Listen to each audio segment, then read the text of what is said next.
अस्सलाम वालेकुम viewers, Mohammad Wamiq here from state safe marketing. Property Kachehri में आप सबको खुशामदीद कहते हैं। प्रॉपर्टी कचहरी के आज के शो का बाकायदा आगाज़ करेंगे, लेकिन उससे पहले मैं आप लोगों को एक बात बताता चलूँ। 2-3 कंपनीज़ हैं ऐसी और कुछ ऐसे इंडिविजुअल पर्सनस भी हैं जिन्होंने हमें मैसेज करके ये बात पूछी है कि जो हमारा शो चल रहा है प्रॉपर्टी कचहरी, इसको स्पॉन्सर कौन कर रहा है।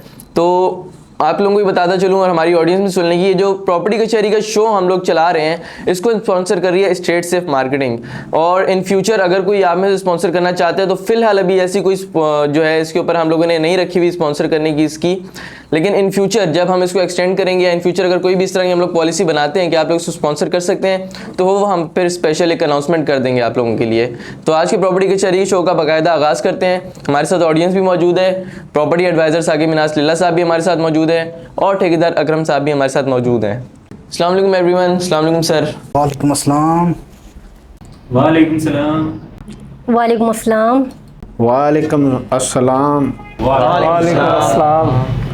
और शुक्र करो शर्म आ गई सो साढ़े होस्ट नो आज उस शर्ट भी चेंज कर ली। जी जी बिल्कुल ठेकेदार साहब, शर्ट नहीं सिर्फ चेंज की तुसी गौर नहीं किया जो मज्जी वाली चेन भी गोले च कोई नहीं, शर्म तो वाकई गाइस। ओ भाई बस कर लो इतनी भी कोई पैड़ी गल कोई नहीं। उधर आती घड़ी चेक कर लो, इंपोर्टेड घड़ी पाई हुई है उस बंदे।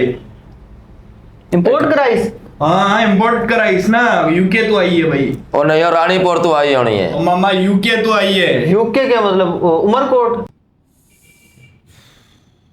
अच्छा यार बाकी तो सारिया गल्लां सही ने, लेकिन होस्ट शेर क्यों लाया दी की वजह मैं ठेकेदार साहब पढ़ी लिखी ते इनविजिबल लानत देती है तुसा। वही तू बड़ा पढ़ा लिखा बनना है जड़ा कर छोड़ी है ना, छटाकी जुबान नहीं लाई मन पूरा सिर हिला छोड़ा है। बस अब ऐसी भी कोई बात नहीं है, जो होस्ट हमारे हैं वो पढ़े लिखे इंसान हैं, सुलझे हुए बिल्कुल, और यूनिवर्सिटी के स्टूडेंट हैं। Thank you Jaisha. तो नाजरीन आज के पहले सेगमेंट की जानिब बढ़ते हैं जो है ask property with ESM। Ask property with ESM का बाकायदा आगाज़ करते हैं। हमारे साथ मौजूद है प्रॉपर्टी एडवाइजर साकिब मिनास लीला साहब। उनसे हम डिफरेंट क्वेश्चंस करेंगे प्रॉपर्टी के रिगार्डिंग, जिनके रिलेटेड आपको भी अवेयरनेस मिल सके और हमें भी मिल सके।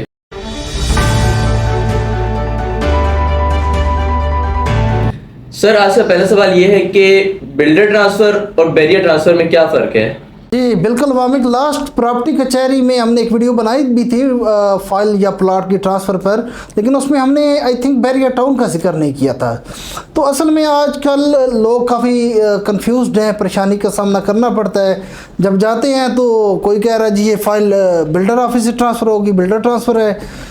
कोई प्लॉट या फाइल है तो कह रहे हैं बैरिया के हेड ऑफिस से ये ट्रांसफ़र होगी। तो क्लाइंट पजल हो जाता है, कंफ्यूज हो जाता है। तो आज चले रहनुमाई कर देते हैं हम अपने नाजरीन की भी, ताकि इनको भी फ़ायदा हासिल हो इस चीज़ से। एक्चुअली जब एक बंदा एक फ्लैट या प्लॉट परचेज़ करता है, इनिशली परचेज़ कर लेता है, तो उसके बाद इंस्टॉलमेंट चलती हैं।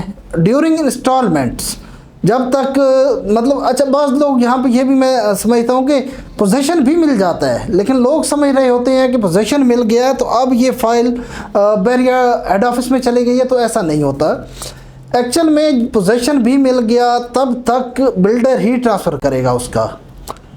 इंस्टॉलमेंट चल रही है या पोजीशन मिल गया है, ये चीज़ें जब तक चलती हैं तब तक बिल्डर ही करेगा। अब बैरिया हेड ऑफिस का तल्लुक कब होता है? देखिए बैरिया के अंदर आप जब कंस्ट्रक्शन करते हैं तो उसके कुछ कंस्ट्रक्शन रूल्स हैं, कुछ पॉलिसीज़ हैं जिनको आपको फॉलो करना पड़ता है। उनको फॉलो करके आप बिल्डिंग पर तकमील तक जब पहुंचा देते हैं तो उसके बाद आपने कंप्लीशन सर्टिफिकेट लेना होता है, जो कि बैरिया टाउन की इंतज़ामिया आपको देती है, मैनेजमेंट देती है। तो जिस प्रोजेक्ट को वो कंप्लीशन सर्टिफिकेट मिल जाता है, उसके बाद उस प्रोजेक्ट में जो भी फाइल या प्लॉट की ट्रांसफ़र होगी वो बैरिया हेड ऑफिस से होगी। जब तक कंप्लीशन सर्टिफिकेट नहीं मिलता तब तक उस फाइल की ट्रांसफ़र मुतलका बिल्डर ही जो उस प्रोजेक्ट को लेके चल रहा है उसके ऑफिस से होती रहेगी। तो ये एक कॉमन सा डिफरेंस है जिसको आपने देख लेना है। सर ये अभी आपने इसमें जिक्र किया है बैरियर टाउन का कंस्ट्रक्शन के रूल्स का, तो ये कंस्ट्रक्शन रूल्स इसके कुछ अलग है बैरियर टाउन के? बिल्कुल जुनेद, बैरिया टाउन के कंस्ट्रक्शन के रूल्स बिल्कुल हट कर गया है आम मार्केट से।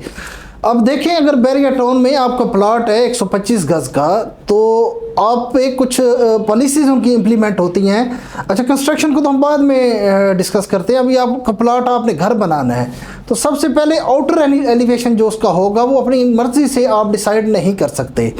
उसके लिए आप बैरिया के ऑफिस जाएंगे, जो वहाँ रीजनल ऑफिस होगा, हेड ऑफिस जाएंगे, वहाँ पे उनके पास तकरीबन 15-20 किस्म की एलिवेशंस हैं, फ्रंट एलिवेशन और आउटर एलिवेशन। तो उनमें से कोई एक डिज़ाइन आप चूज़ करेंगे, उसके मुताबिक आप घर बनाएंगे। अच्छा, अब अगर आपसे पहले किसी ने घर स्टार्ट कर दिया है या बना दिया है तो आपने उसको फॉलो करना है अपनी मर्ज़ी से। अब आप कोई भी एलिवेशन सेलेक्ट नहीं कर सकते। लेकिन ये रूल इम्प्लीमेंट कब होता है? सिर्फ एक लाइन के लिए। मतलब अभी आपके जो राइट पे है, जो उसने फ्रंट एलिवेशन दिया हुआ है, आपने भी वो ही देना है, को अलग से सेलेक्ट नहीं करेंगे। लेकिन उस गली के अंदर अगर पहला घर आपका है, आपसे पहले किसी ने नहीं बनाया, तो फर्स्ट जो एलिवेशन है वो आप सेलेक्ट करेंगे, बाकी सब उसको फॉलो करेंगे उसके गली वाले। लेकिन ये सिर्फ एक पट्टी के लिए है।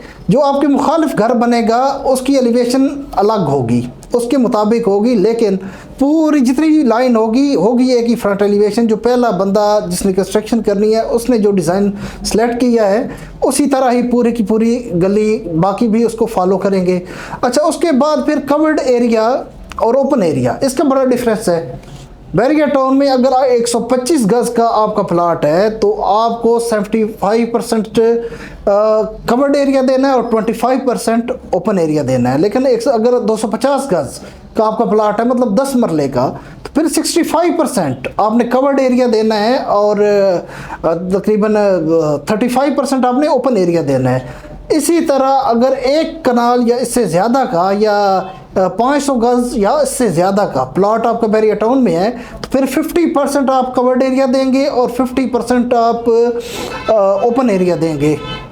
अच्छा सर, तो यहीं पे मैं भी एक सवाल करता चलूँ कि ये कवर्ड एरिया ओपन एरिया में फ़र्क भी ज़रा बयान कर दें। हाँ शहबाज, कवर्ड एरिया आपके घर में वो एरिया होता है जिसके ऊपर आपकी छत आती है, जो मतलब साए में आता है ऊपर छत, तो उसको कवर्ड एरिया। और ओपन एरिया जिस तरह एक आप छोटा सा लॉन छोड़ देते हैं या बाज़ घरों की साइडों पे आप देखते हैं गली रखी होती है, तो जिसके ऊपर छत नहीं आती वो ओपन एरिया और जिस पे छत आ जाती है वो कवर्ड एरिया।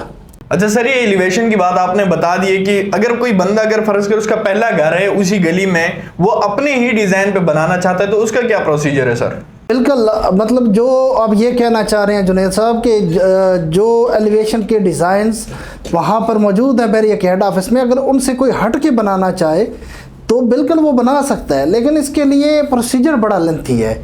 वो एक पूरी फाइल तैयार करके आपको एक एप्लीकेशन के साथ जो भी आप डिज़ाइन बनाना चाह रहे हैं हेड ऑफिस में सबमिट करानी होती है।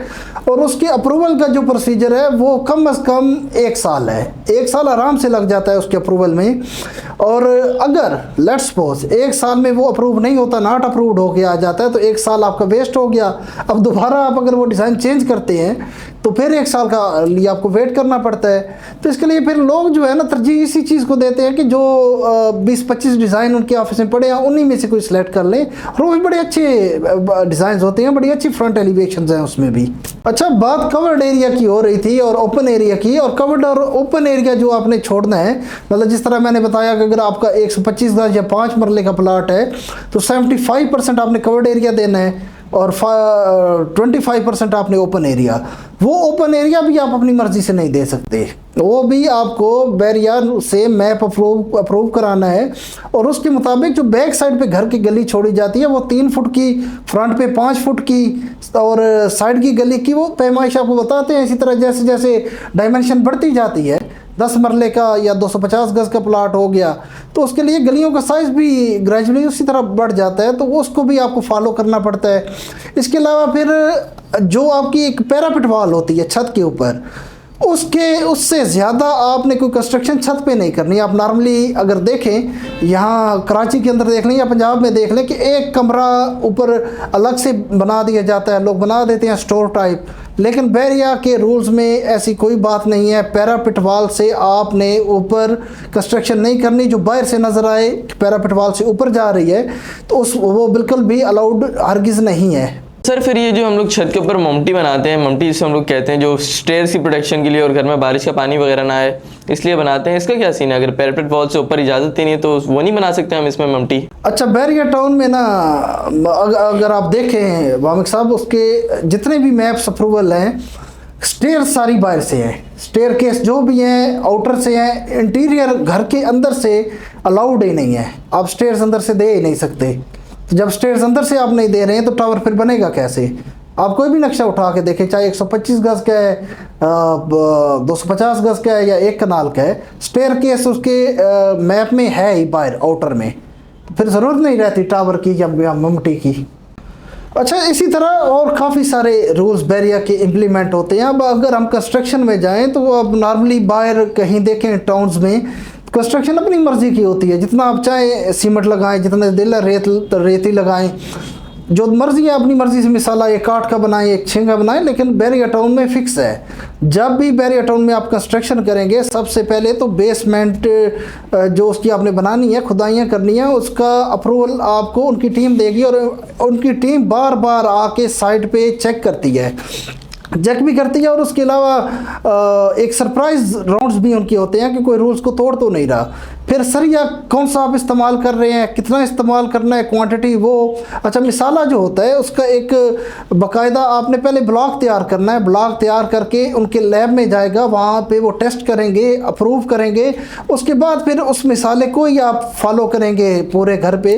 तो इस तरह अगर ये कंस्ट्रक्शन रूल्स हम देखें तो बैरिया के वाकई बहुत सख्त रूल्स हैं।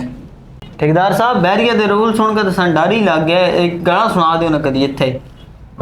वे कि तेरा प्यार मैनू मिलिया, मैं दुनिया ते होर के लेना, करी ना दूर कदमा तू असा तेनू होर के कहना।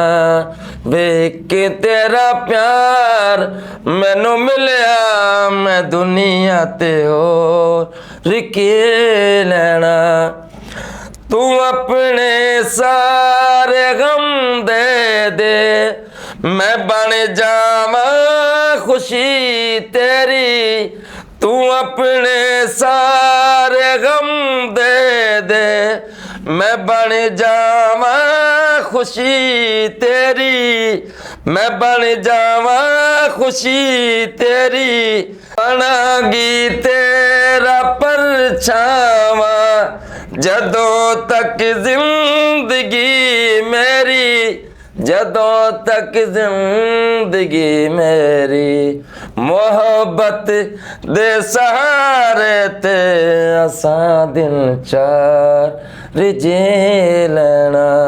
वे कि तेरा प्यार मैनू मिलिया, मैं दुनिया ते होर के लेना। वाह वाह ठेकेदार साहब, ज़बरदस्त। मामे जितनी तू दिली नाल क्या है ना, ये सिर्फ मैं ही जानना, नाजरीन नहीं जानते साढ़े, क्योंकि नाजरीन को नहीं पता कि इस जड़ा गाना रिकॉर्ड होया ना, ये शूटिंग भी 2 घंटे पूरे लगे हैं। काम तो मेरा बर्बाद होया ना। इतना सच नहीं बोलना था शहबाज। नाज़रीन, अगले सवाल की तरफ चलते हैं। अच्छा सर, आज से अगला सवाल ये है कि क्या घर बनाने के लिए नक्शा पास करवाना ज़रूरी है? जी बिल्कुल वामिक, जब भी आपने कोई घर बनाना हो तो गवर्नमेंट ऑफ पाकिस्तान से उसका नक्शा पास कराना बहुत ज़रूरी है। अच्छा, अब हम इसमें अगर फ़ायदे की बात करें तो बहुत से फ़ायदे भी हैं। जहाँ पे जिन एरियाज़ में आप देखें कि नक्शे का अप्रूवल ज़रूरी है, नक्शा पास होता है, वहाँ पे एक बड़ी एक खूबसूरत कम्युनिटी डेवलप होती है, एक अच्छी सोसाइटी डेवलप होती है। लेकिन अगर जहाँ पे नक्शा अप्रूव नहीं होता तो वो एक अजीब व गरीब किस्म का मोहल्ला बना होता है, अजीब किस्म के वो लोग घर बना रहे होते हैं।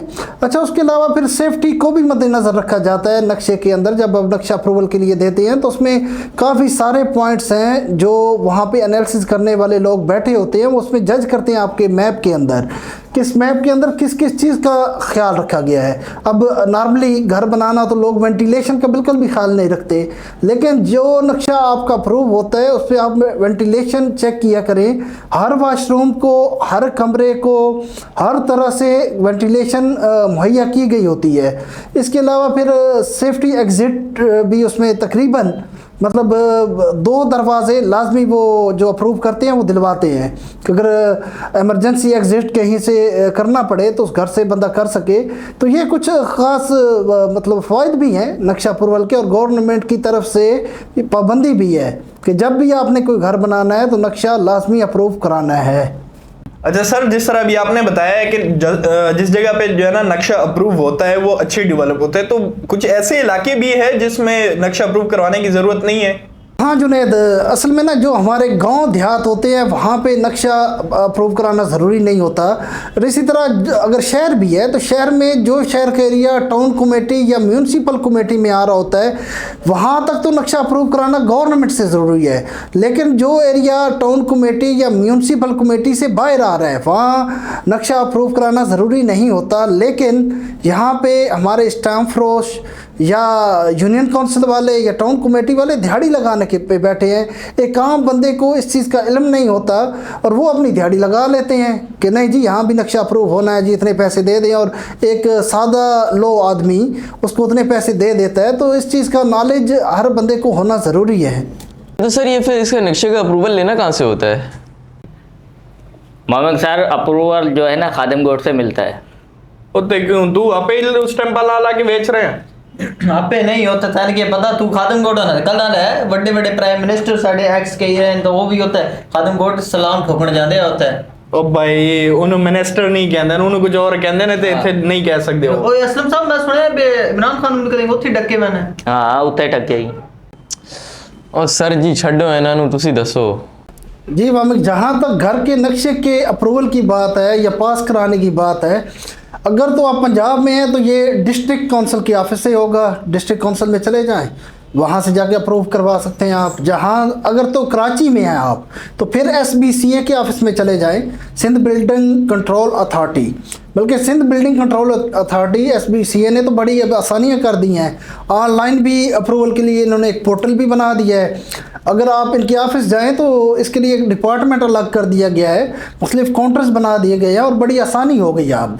अच्छा तो सर इस अप्रूवल के लिए डॉक्यूमेंट्स कौन कौन से रिक्वायर्ड होंगे हमें? जी वामिक, अगर तो जो घर का नक्शा है रेजिडेंशियल है उसका अप्रूवल कराना है तो सिंपल आपके पास एक रजिस्ट्री की कापी होनी चाहिए और एक ताज़ा तरीन फ़र्द की कापी। लेकिन बाज़ दफ़ा ऐसा होता है कि कोई बंदा रजिस्ट्री करवाता है, रजिस्ट्री के बाद जब वो इंतकाल वगैरह हो जाता है तो 1 महीने के बाद नया फ़र्द जारी होता है, लेकिन उसके पास टाइम नहीं है तो खाली रजिस्ट्री की बुनियाद पर भी मैप अप्रूवल हो जाएगा। और तीसरी चीज़ मैप का होना भी ज़रूरी है। जो मैप आपने किसी कंपनी से बनवाया है उसकी भी एक कापी आपने साथ अटैच करनी है।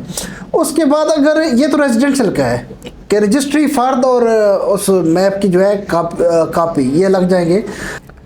अच्छा, अगर तो वो प्लाट आपका कमर्शियल है और कमर्शियल के लिए आप के लिए डॉक्यूमेंट्स कौन कौन से रिक्वायर्ड होंगे?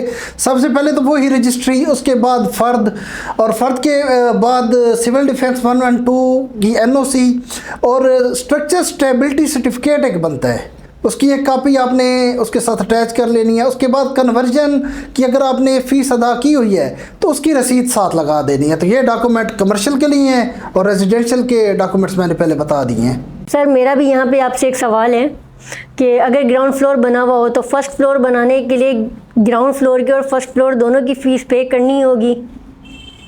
जी मिस आयशा, अगर तो ग्राउंड फ्लोर आपका ऑलरेडी बना हुआ है और उसका मैप आपने अप्रूव कराया था, भले 5 साल पहले करवा लिया था, अब आपने फर्स्ट फ्लोर बनाना है तो फर्स्ट फ्लोर का खाली मैप आपने नया बनवाना है और ग्राउंड फ्लोर का जो पुराना मैप अप्रूव है उसकी सिर्फ कापी लगा देनी है और डॉक्यूमेंट सबमिट कर देने हैं। और उसमें सिर्फ आपने फर्स्ट फ्लोर की ही फ़ीस पे करनी है। अब ग्राउंड फ्लोर की आप पे नहीं करेंगे क्योंकि वो पहले आप पे कर चुकी हैं, लेकिन कापी उसकी प्रूफ के तौर पर ज़रूर बीच में लगानी है। अच्छा सर, ये मैप अप्रूवल की सरकारी फ़ीस कितनी है? जी, ये जुनैद नक्शा के अप्रूवल की जो सरकारी फ़ीस है, ये तो अगर रेजिडेंशियल आपका प्लाट है, रेजिडेंशियल वहाँ पे मतलब घर बनना है, तो फिर 4 रुपये स्क्वायर फिट है। अगर कमर्शियल जगह आपकी कमर्शियल वहाँ पे कोई प्लाजा बनना है, कोई बिल्डिंग, कोई शॉप्स वगैरह, तो फिर 8 रुपये पर स्क्वायर फिट है। लेकिन अब हमारी मार्केट में होता क्या है कि हम खुद से प्रोसेस नहीं करते कि खुद वो फाइल हम तैयार करें और लेके ऑफिस में चले जाएं। यहाँ पे एजेंट सिस्टम बड़ा पाकिस्तान के अंदर चलता है। एजेंट को हम वो जो चीज़ें होती हैं दे देते हैं, जी मैं थोड़ा एम करा देंगा। तो एजेंट जो है वो बड़ा बढ़ा चढ़ा के पैसे आपसे डिमांड करता है और आप दे भी देते हैं। हालांकि ये इतना बड़ा काम है नहीं, आप खुद करवाएं। तो जैसे मैंने बताया, रेजिडेंशियल के लिए 4 रुपये और कमर्शियल के लिए 8 रुपये पर स्क्वायर फिट, तो इतनी ही फीस है, वो ही आपने पे करनी है। तो एजेंट सिस्टम से बचें। सर इस पे मेरा भी एक सवाल है कि मैप के अप्रूवल में कितने दिन लग जाते हैं? वैसे जो एक शबा सरकारी टाइम पीरियड है ना, उसमें 1 महीना लगता है सरकारी अप्रूवल के लिए। मतलब 1 महीने में अगर आपको नहीं दिया जाता अप्रूवल तो फिर आप क्लेम कर सकते हैं। लेकिन अमूमन देखने में आया कि 10 से 12 दिन या 14 दिन में अप्रूवल आपको मिल जाता है। और सर वो गल तो सही की है, ये बंदा भी जो है ना एजेंट ने 2.5 लाख रुपये मैप अप्रूवल तो दे आया है। यार मेरी गल की यार, मैं दे आया यार, मेरे ना फ्रॉड हो गई। पता होने के बावजूद है जेड़ा बैठा चगूजी के मुंह वाला ये बाइक के रजिस्ट्रेशन ते 20,000 दे के आ गया उन्होंने। ਉਹ ਕਦੇ ਤੱਕ ਸਿੱਧੀ ਲੱਗ ਬਈ ਕਰ ਲੈ ਕਰ ਸਕਦਾ ਤਾਂ ਸਿੱਧਾ ਮੂੰਹ ਕਰ ਲੈ ਕਰ ਪਾਟੇ ਖਰਬੂਜ਼ੇ ਦੇ ਮੂੰਹ ਵਾਲਿਆ मेरी मोटरसाइकिल पाट गई है। ਤੁਸੀਂ ਪਹਿਲਾਂ ਆਪਣੀ ਨਾ ਜਿਹੜਾ ਨਾ ਗ੍ਰਾਮਰ ਥੋੜੀ ਠੀਕ ਕਰੋ। ਤੁਹਾਡੀ ਮੋਟਰਸਾਈਕਲ ਹੀ ਪਾਟੀ ਕਿ ਖਰਬੂਜ਼ਾ ਪਾਟੇਗਾ, ਇੱਕ ਪਾਟੀ ਖਰਬੂਜ਼ਾ ਪਾਟਦਾ ਤੁਸੀਂ ਮੈਨੂੰ ਇਹ ਦੱਸੋ, ਤੁਹਾਡੀ ਗ੍ਰਾਮਰ ਹੀ ਗਲਤ ਹੈ। ਓਏ ਹੁਣ ਤਾਂ ਜਿਸ ਤਰੀਕੇ ਦਾ ਮਾਹੌਲ ਚੱਲਦਾ ਪਿਆ ਨਾ, ਯਕੀਨ ਮੰਨੋ ਜਿਹੋ ਜਿਹਾ ਹੁਣ ਮਾਹੌਲ ਚੱਲਦਾ ਪਿਆ ਜਾਂ ਮਾਹੌਲ ਚੱਲ ਰਿਹਾ ਹੈ, ਯਕੀਨ ਮੰਨੋ ਸਿਰਫ ਮੋਟਰਸਾਈਕਲ ਕੀ ਪਾਟ ਗਈ, ਮੇਰਾ ਤਾਂ ਵੈਸੇ ਸਿਰ ਹੀ ਪਾਟਿਆ ਵੇ। ਇਹਨਾਂ ਦਾ ਸਿਰ ਫਾਟਿਆ, ਇਹਨਾਂ ਦਾ ਮੋਟਰਸਾਈਕਲ ਫਾਟਿਆ, ਇਹਨਾਂ ਦਾ ਖਰਬੂਜ਼ਾ ਫਾਟਿਆ, ਇਹਨਾਂ ਦਾ ਸੌਰੀ ਠੇਕੇਦਾਰ ਤਾਂ ਕਰਦੇ ਹੀ ਠੜੀਆਂ ਨਾ, ਇਹਨੂੰ ਇਹਦੀ ਗੱਲ ਹੀ ਵੱਖਰੀ ਹੈ। यासी साहब तुसी आज साढ़े नाल मौजूद हो तो तुसी शुरू तो हाले तक सेगमेंट किसी दौड़ा नहीं सुनाया, तो ठेकेदार ने तो कहानी पार्ट सुने पहले सुना के हाले तक दर्द हो रहा है। हाँ, कसम है। तुसी हुण कोई जड़ा ना कोई दौड़ा छोड़ा पेश करो। हो जल कनू नित सुनवान अमड़ी मैडी अखियां नीरा नीरा दिलड़ी पार लवीरा कीती ओए ना कोट मिठण दिया पीरा लोग ताया दिन हीर रांझण दी ओ मैं ता पीर फरीद दी हीरा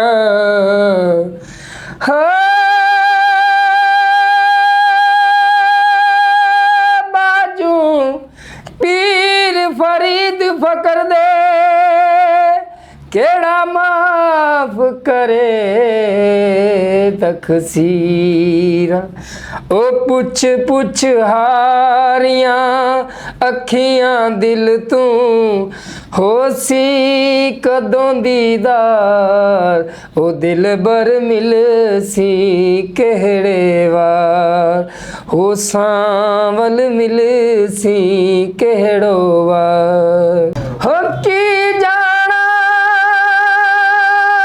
क्यों अधूरी होई मंदड़ा ते नहीं बोलिया कोई हो जी मंदड़ा ते नहीं बोलिया कोई कीते जतन हजार ओ कीते जतन हजार ओ दिल बर मिल सी केड़े वार हो सोहना मिल सी केड़े वार। अच्छा सर, आज प्रॉपर्टी विद DSM का अगला सवाल ये है कि फौतशुदा शख्स का NIC अगर एक्सपायर हो तो प्रॉपर्टी के मामलात कैसे हल होंगे? मतलब कि उसका डेथ सर्टिफिकेट बनेगा या नहीं बनेगा, या उसकी प्रॉपर्टी की तकसीम होगी या नहीं होगी, इस पर थोड़ा सा सर गाइड कर दें।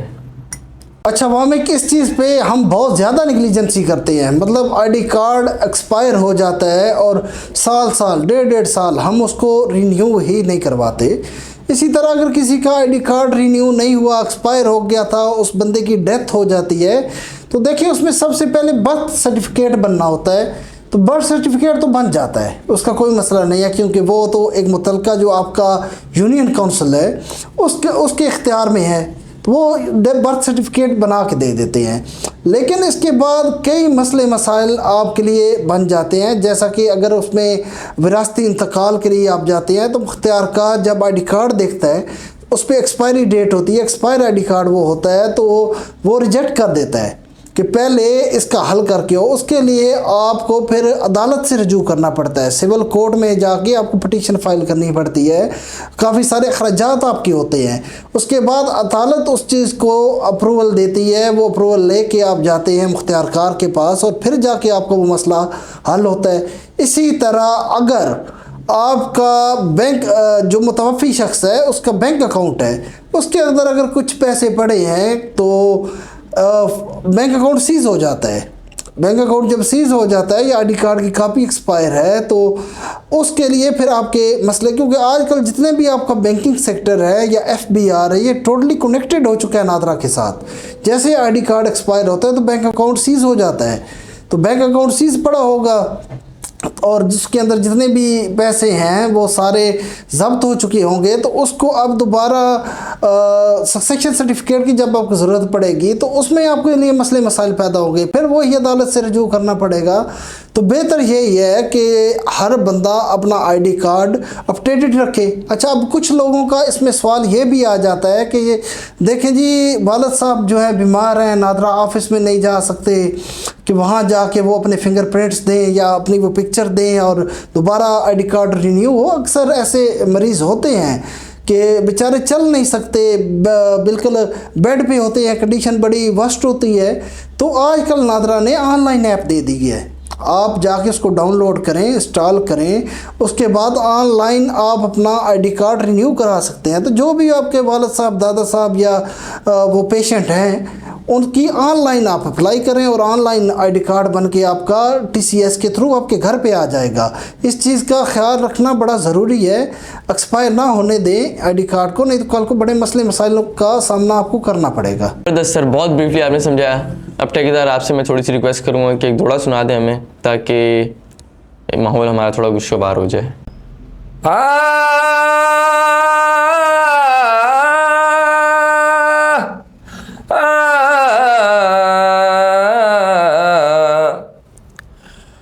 तू न मारी बेदर्दा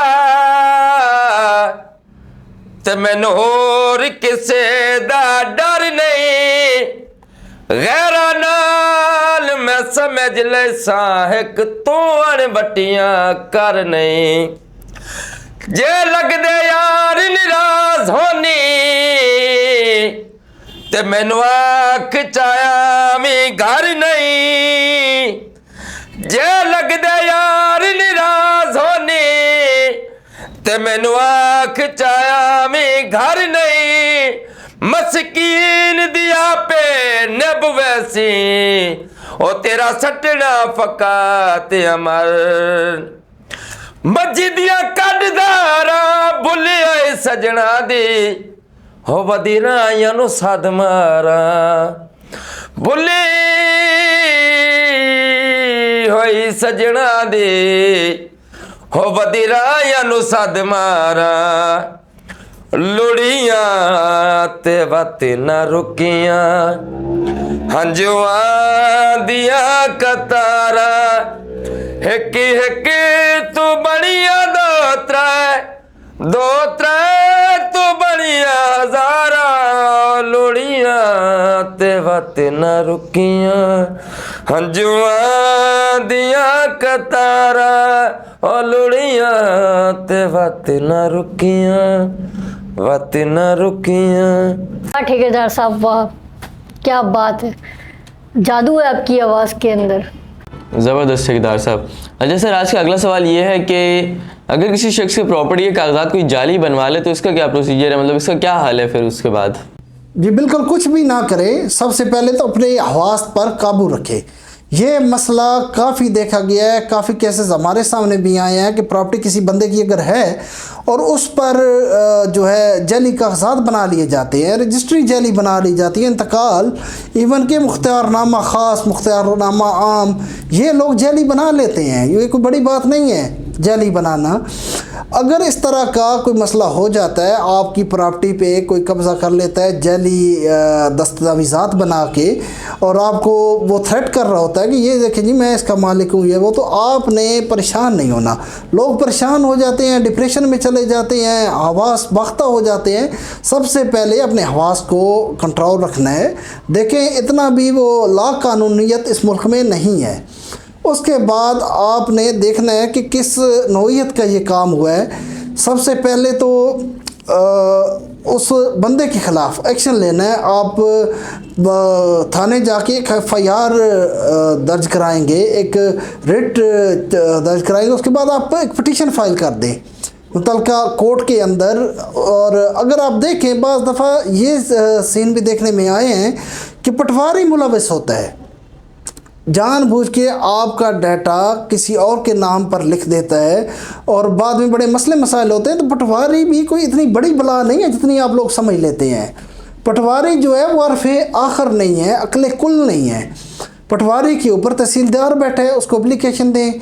AC असिस्टेंट कमिश्नर को, डिप्टी कमिश्नर को, ऊपर कमिश्नर साहब बैठे हैं, उनके नाम पे एक मतलब एप्लीकेशन लिखें और उसके अंदर अपना मुद्दा बयान करें। एक्शन नहीं होता तो एंटी करप्शन आपके पास एक बेस्ट ऑप्शन है। एंटी करप्शन में आप उस पटवारी के ख़िलाफ़ एप्लीकेशन दे सकते हैं।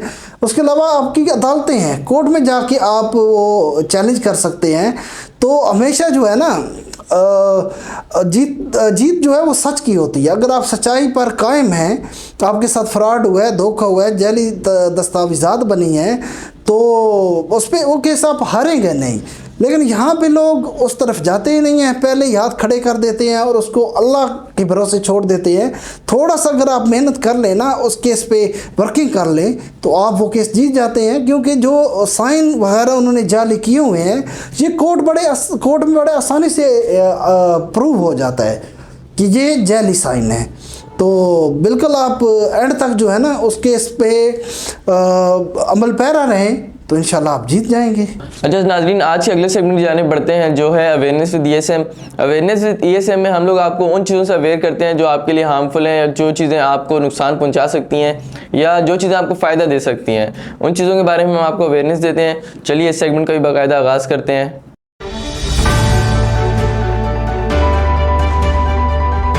आज की अवेयरनेस का टॉपिक है मुस्तकिल मिजाजी, जो कि आज की न्यू यूथ के अंदर बिल्कुल भी नहीं है। तो सर इसके बारे में हम लोगों को थोड़ा सा गाइड करेंगे किस तरीके से मुस्तकिल मिजाजी रखी जा सकती है। बिल्कुल सर, मिस आयशा सही बोल रही हैं। अभी जैसे आजकल की मैं यूथ की अगर बात करूं, मुस्तकिल मिजाजी जैसे मिस आयशा ने बताया, कंसिस्टेंसी जिसे हम कहेंगे, आजकल की यूथ के अंदर बिल्कुल भी कंसिस्टेंसी कहीं नहीं पाई जाती।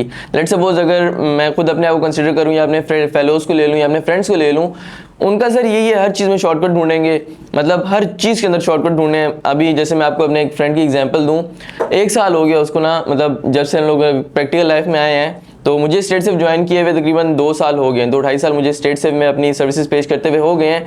बट अगर मैं एज़ कम्पेयर अपने फ्रेंड को लेता हूँ, तो सर उसने कोई इस 2 साल के अरसे में कोई तकरीबन 12 जॉब तब्दील कर चुका है। वो एक काम करता है, 2 महीने वहाँ काम नहीं करेगा, छोड़ देगा, नहीं यार ये ऐसे नहीं होता, वैसे नहीं होता, छोड़ के साइड पे अगला काम भाई, अच्छा अगले काम में जाएगा, फिर छोड़ देगा। टिक के काम करना ही नहीं है उसको। मैं एक ही चीज़ समझाता हूँ कि अगर तू अपने अंदर ये चीज़ मुस्तकिल मिजाजी पैदा नहीं करेगा, कभी भी तू कामयाब नहीं हो सकता।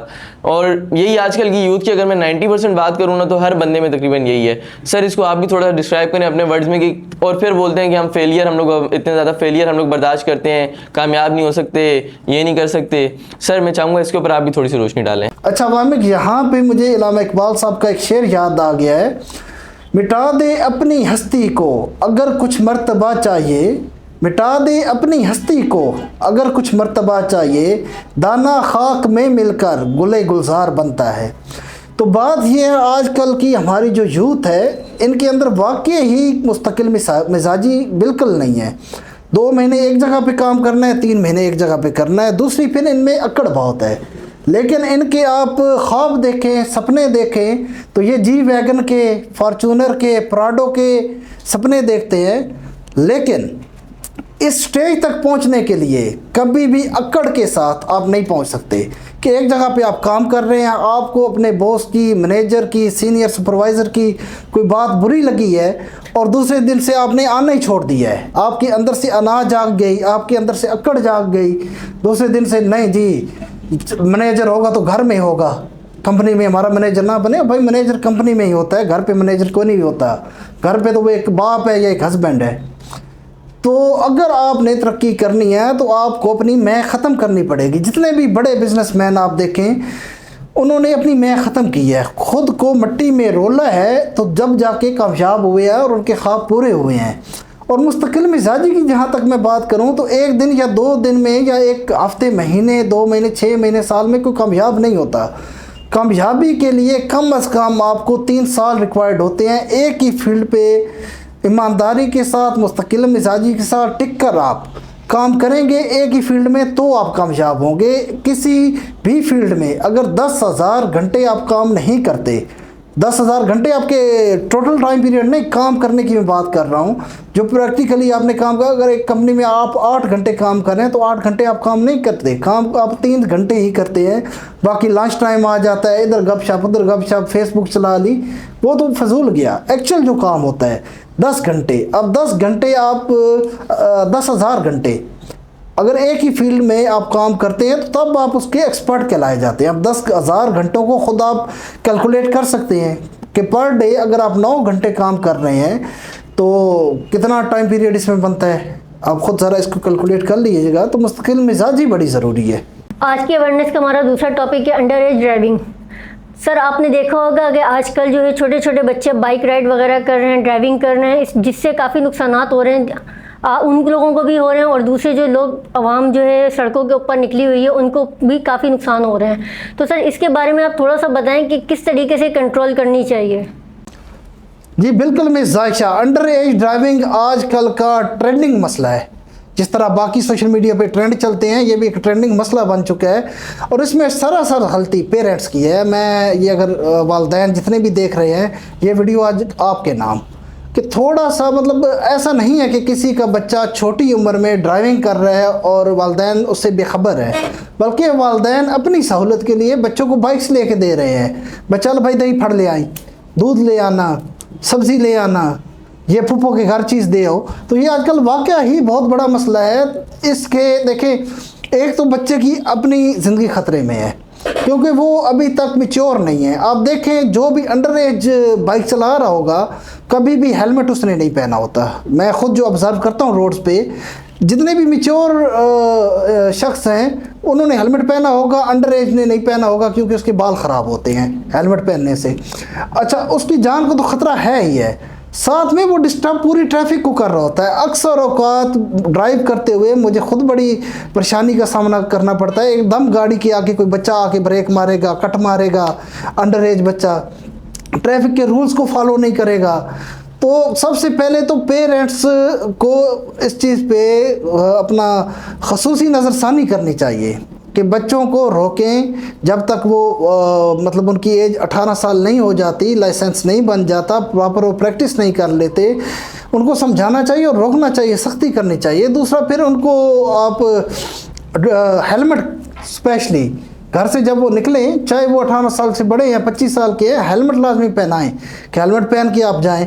तो आजकल बल्कि एक और मैं देख रहा हूँ कि ये लोडिंग रिक्शे मैं 10 साल 12 साल 13 साल के बच्चे चला रहे हैं, पीछे ठीक ठाक सामान लोड किया होता है। आज सुबह भी मैंने यही देखा है कि मेरे ख्याल में लोडिंग रिक्शे पे 2 टन सरिया उसने लोड किया हुआ, रोड के फास्ट ट्रैक में चलता हुआ जा रहा है। काफ़ी हार्न वगैरह मैंने दिए, नहीं हटा। फिर लेफ़्ट से जब मैंने उसको ओवरटेक किया तो देखा कि वो बच्चा था, 12 13 14 साल का बच्चा उसको चला रहा है। तो पूरी ट्रैफिक भी डिस्टर्ब हो रही है, काफ़ी हादसात भी रोनमा हो रहे हैं। और गवर्नमेंट को भी इस पर वाज़ेह पॉलिसीज़ बनानी चाहिए, गवर्नमेंट को भी एक्शन लेना चाहिए कि अंडर एज बच्चा अगर कोई गलती कर रहा है तो कम अज़ कम उसका जो वालिद है उससे उसकी तफ्तीश की जाए कि कैसे अलाउड तुमने किया। अगर वालिद की गलती है, वालिद ने ख़ुद उसको बाइक दी हुई है, तो फिर वालिद को बाकायदा उसकी पनिशमेंट जो होती हैं हमारी, कोई पनिशमेंट उसको देनी चाहिए। इस चीज़ पे कोई फ़ाइन होना चाहिए, कोई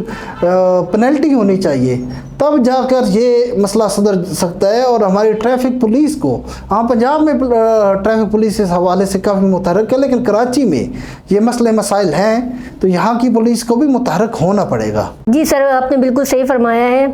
आपकी बात हमारी समझ में तो आ गई है, अल्लाह करे कि तमाम वालिदैन की समझ में भी ये बात आ जाए। माहौल बहुत सीरियस हो गया है, तो मैं यासीन भाई से फरमाइश करूँगी